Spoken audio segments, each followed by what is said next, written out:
Qual é o proveito de o pastor começar a pregar? Para que nós sejamos edificados. Então, todos os elementos do culto precisam ser biblicamente aproveitados. Se não tiver proveito, não serve. Então, o que nós fazemos em um cinema, o que nós fazemos num teatro, o que nós fazemos numa formatura, o que nós fazemos na casa dos nossos parentes, não é a mesma coisa que nós fazemos na casa do Senhor. Aqui é diferente. Como também, algumas coisas que nós fazemos na casa do Senhor não quer dizer que nós vamos fazer em outros lugares. Isso se chama organização e decência. Né? E nós, batistas, somos conhecidos como o povo da Bíblia por todos esses detalhes, que nos faz, inclusive, uma igreja biblicamente sadia. Né? Por exemplo, por que você é batista? Sabe por que eu sou batista? Eu sei. Você sabe por que você é batista? Algumas pessoas são batistas porque nasceram numa igreja batista. Poderia arriscar aqui, talvez o Isaac nasceu numa igreja batista. Talvez, não estou dizendo que é o caso dele, mas talvez o Isaac possa pensar, eu sou batista porque eu nasci numa igreja batista. Mas por que você é batista? Eu sou batista porque eu tenho uma convicção de quem são os batistas. Porque eu nasci numa outra denominação e ao conhecê-la eu vi que ela estava biblicamente errada. Então qual foi a minha atitude? Eu não vou consertar a igreja. Então eu saio em paz, eu não saí em confusão com ninguém, saí em paz, inclusive recebendo ótimos conselhos do pastor. Se você está sentindo, meu irmão, que deve ir, vai, que Deus te abençoe. Ponto. E quando cheguei na igreja batista, cheguei sabendo quem é. Ou seja, por convicção. Então fica essa pergunta para você responder para você mesmo. O nosso culto é decente porque nós não precisamos de algumas coisas. Nós não precisamos de testemunhos eletrizantes. Não, eu tenho que contar um testemunho na igreja do que Deus fez comigo. Não, isso não precisa. O que é necessário na igreja é a pregação fiel das Escrituras. Porque o testemunho pessoal, ele vai dizer o que Deus fez na sua vida. Mas o que Deus fez na sua vida, Ele não vai fazer na minha ou na do outro irmão. Na minha, Ele fez outra coisa. Daquela pessoa, Ele fez outra.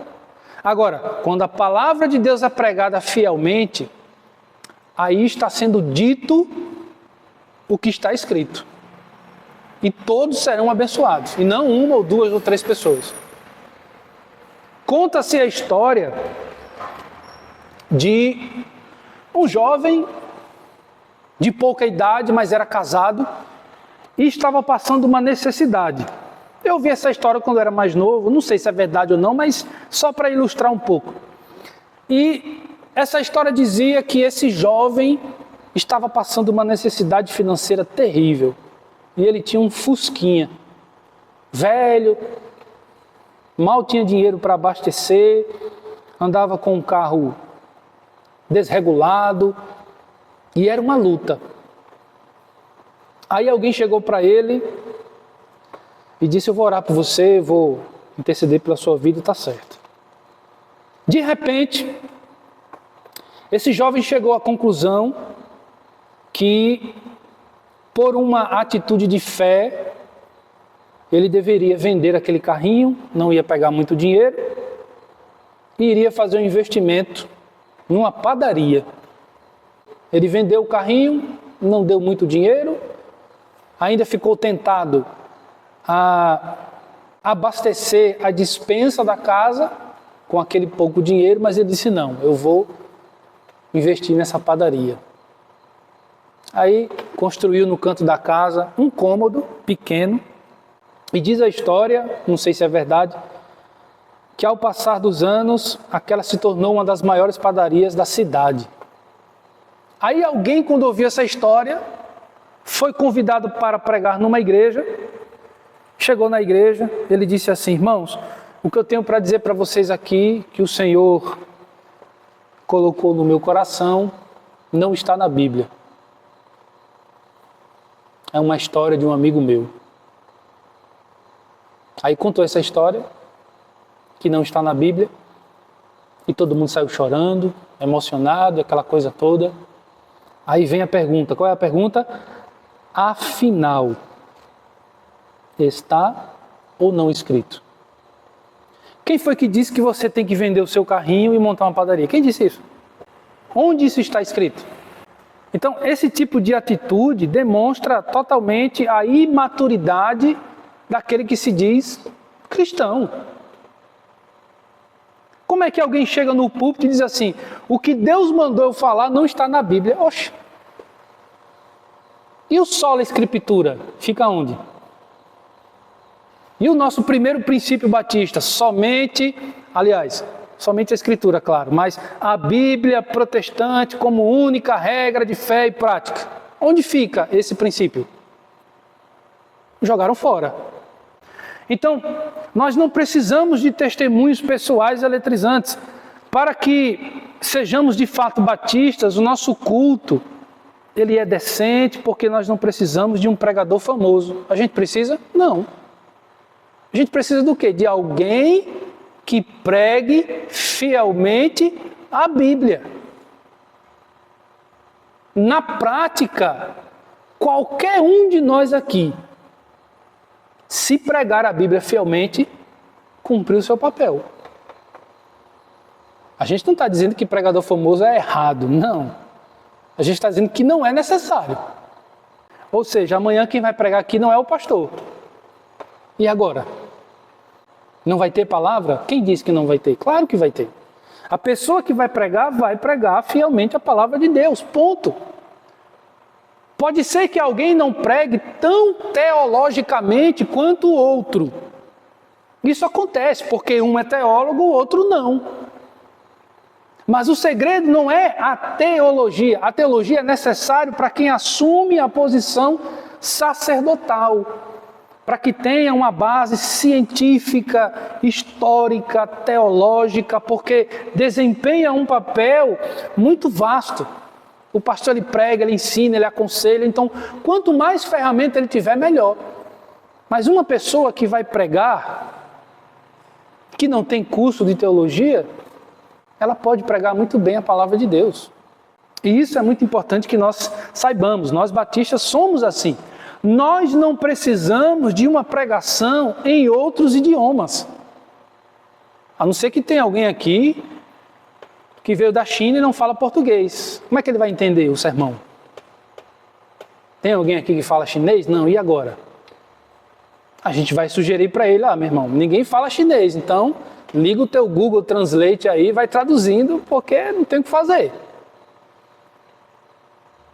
Então nós não precisamos de algumas coisas que outros fazem questão de ter. O que nós precisamos é aquilo que está escrito ali no mural: a pregação fiel das Escrituras. Ponto. Então, se o texto está dizendo, então é isso que a gente vai falar. Se o texto não está dizendo, a gente não diz. Tá certo? Nós adoramos de uma maneira educada. Eu vou citar aqui um texto, vocês vão marcar aí. Nós adoramos de uma maneira educada. 1 Timóteo capítulo 2, do versículo 8 ao 10, eu vou comentar o texto, mas está escrito lá, certo? Ensina que nós adoramos de uma maneira educada. Primeiro, o texto vai dizer que nós precisamos adorar a Deus com prazer. Quando o texto vai dizer assim: cultue sem animosidade.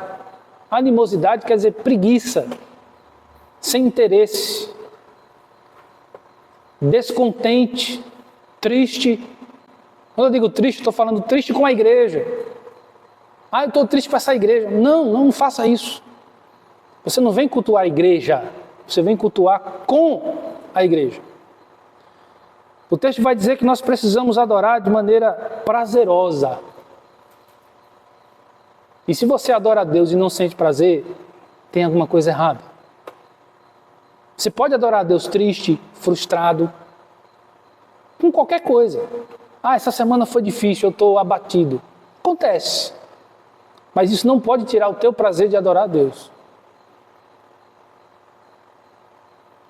Como disse o Eric, a gente adora a Deus porque Ele manda. Mas não é no sentido de você tem que adorar a Deus porque Ele quer. Não. É no sentido de nós precisamos cumprir o nosso papel de adoradores. Por isso que Jesus disse que Deus é Espírito e verdade e procura quem? Os verdadeiros adoradores. Os verdadeiros adoradores não são pessoas que não sofrem. São pessoas como eu e você. Que muitas vezes a gente está cansado do trabalho, da correria, exausto. E muitas vezes com a cara um pouco fechada. Mas não tem nada melhor do que adorar a Deus. Cansado, exausto, usando uma palavra popular, morto ou não. Às vezes você está morto de cansaço, mas não tem nada melhor do que adorar a Deus. Isso é muito bom, né? O texto também vai dizer que nós adoramos sem chamar a atenção para nós. O Eric falou sobre isso. O que quer dizer sem chamar a atenção para nós? Nós não estamos adorando a Deus mostrando quem nós somos, o que nós temos.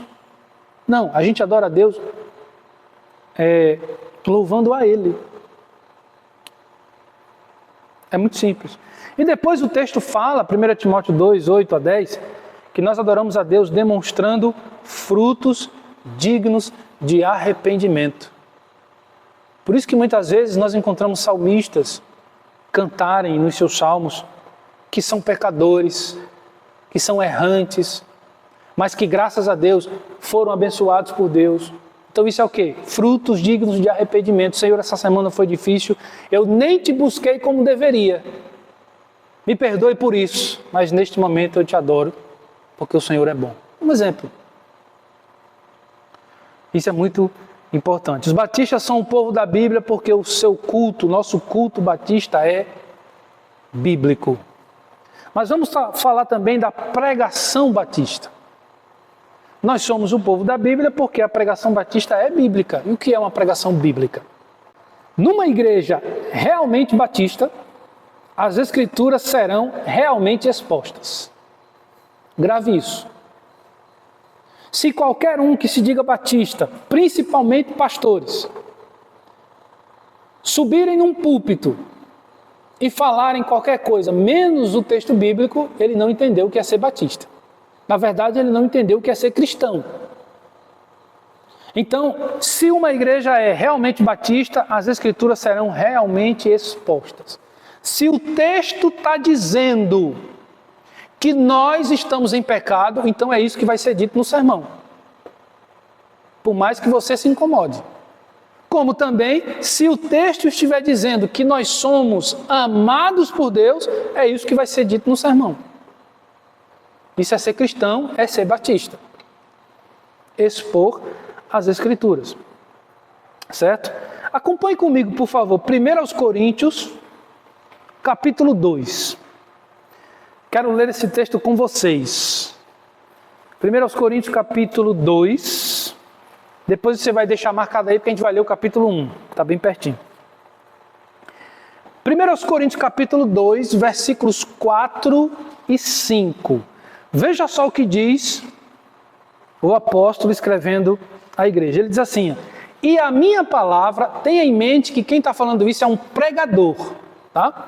Ele diz assim: e a minha palavra e a minha pregação não consistiram em palavras persuasivas de sabedoria humana, mas em demonstração de espírito e de poder, para que a vossa fé não se apoiasse em sabedoria dos homens, mas no poder de Deus.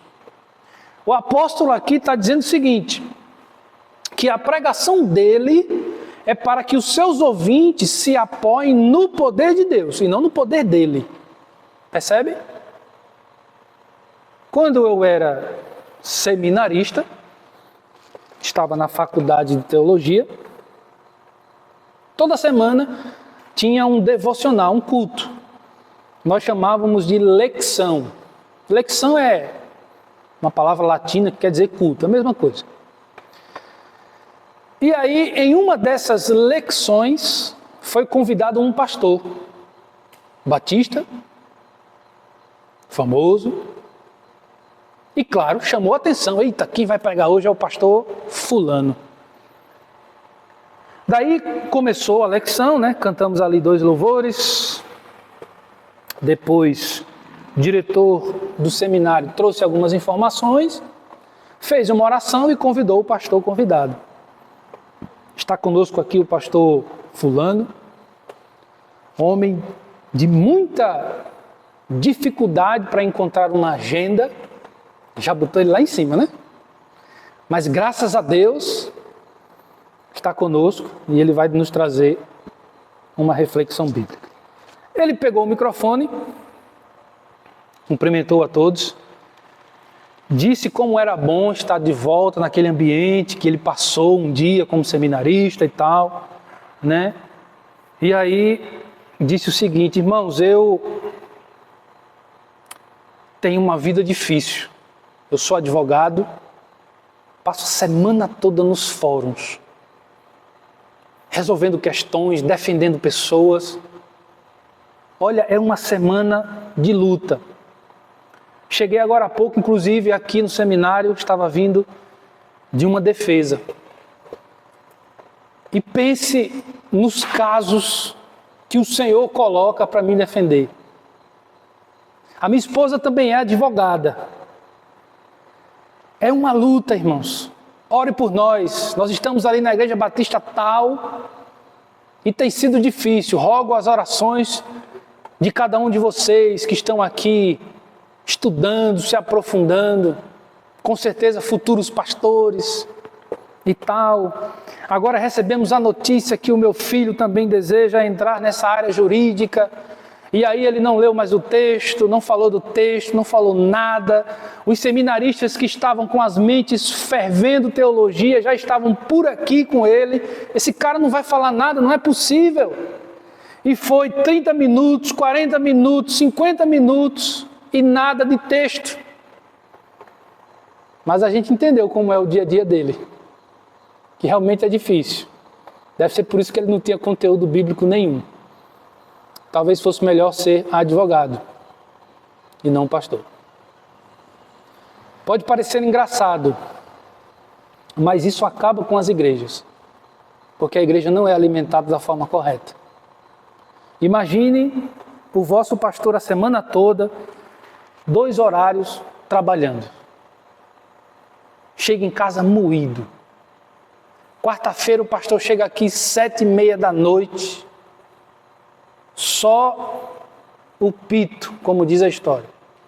O que ele vai falar? Irmãos, foi tão difícil hoje. Você chega na igreja atribulado e volta para casa pior. E muitas pessoas não entendem isso. Paulo diz o seguinte: a minha pregação não consiste em palavras persuasivas minhas, e sim no poder de Deus, para que você se apoie no poder dele e não no meu. Nós não pregamos a nós mesmos. Não. Quando você tiver a oportunidade de subir em um púlpito, não fale de você. Fale daquele que está no texto, Cristo. Nós não pregamos a nós mesmos, e sim ao Cristo crucificado. Volte aí um pouquinho, 1 Coríntios 1. Veja comigo o 22 e o 23. 1 Coríntios 1, 22 e 23. Olha só. Visto como na sabedoria de Deus o mundo não o conheceu por sua própria sabedoria, aprove a Deus salvar os que creem pela loucura da pregação, porque o mundo acha que a pregação é uma loucura. Porque tanto os judeus pedem sinais, como os gregos buscam sabedoria. 23. Mas nós pregamos a Cristo crucificado, que para muitos é escândalos, como para os judeus, e para os gentios, loucura. Então, a função do batista que prega é expor as Escrituras. Então, tenha em mente o seguinte: se você for para uma igreja que é realmente batista, tenha certeza que realmente as Escrituras serão expostas. Se não for, tem alguma coisa errada. E nós batistas somos assim. Nós não criamos uma fórmula nas nossas palavras. Nós apenas pregamos a Bíblia como ela é. Afinal, está ou não escrito? Se está, então é isso que a gente vai pregar. Outra coisa, nós não omitimos a verdade, mesmo que ofenda. Nós não omitimos a verdade, mesmo que ofenda. Sabe por quê? O nosso pecado ofende a Deus. Toda vez que você peca, toda vez que eu peco, nós estamos ofendendo a Deus. E Deus devolve com a mesma moeda. Ele nos ofende com a sua palavra para que nós sejamos corrigidos. É por isso que muitas vezes a gente sai da igreja achando que a palavra foi dura. E foi mesmo. Sabe por quê? Porque o Senhor nos ama. O pai, quando corrige o seu filho, o filho não gosta não. Mas é para o bem dele. Me diga vocês pais, se vocês não fazem ou se não fizeram muito isso com seus filhos. Por isso, nada mais justo do que a palavra de Deus nos ofender quando é necessário. Porque todas as vezes que a palavra nos confronta, logo depois ela nos abençoa. E graças a Deus por isso, porque nós batistas somos assim. Último ponto aqui para a gente finalizar. Lembrando, nós falamos de 2 pontos aqui, tá? O primeiro, a fundamentação bíblica dos batistas. Nós concordamos com a igreja primitiva e com os reformadores. E segundo e último ponto, que é onde a gente vai encerrar agora, os batistas são o povo da Bíblia. Por quê? Porque o culto batista é bíblico, a pregação batista é bíblica e, por último, a oração batista também é bíblica. Você quer ver uma coisa interessante? Uma das características lá atrás que me fez entrar e fazer parte de uma igreja batista foi a forma como os batistas oram. Eu fiz parte de uma igreja que quando o povo está junto e alguém diz assim, o irmão Renato vai orar, aí o irmão Renato começa a orar, todo mundo começa a orar junto e ninguém entende o que está acontecendo. Os batistas não são assim. Então o irmão Arthur vai fazer uma oração, aí ele começa a orar e todo mundo fica em silêncio, orando com ele em silêncio. E apenas dizendo amém, graças a Deus, e não orando com ele, porque vira uma confusão. Mas Deus não entende? Claro que Deus entende, mas a gente não entende o que está acontecendo. Até isso me cativou para ser um batista. A pregação, aliás, o culto, a pregação e a oração batista são bíblicas. Sabe por que a oração batista é bíblica? Porque ela é uma oração lógica.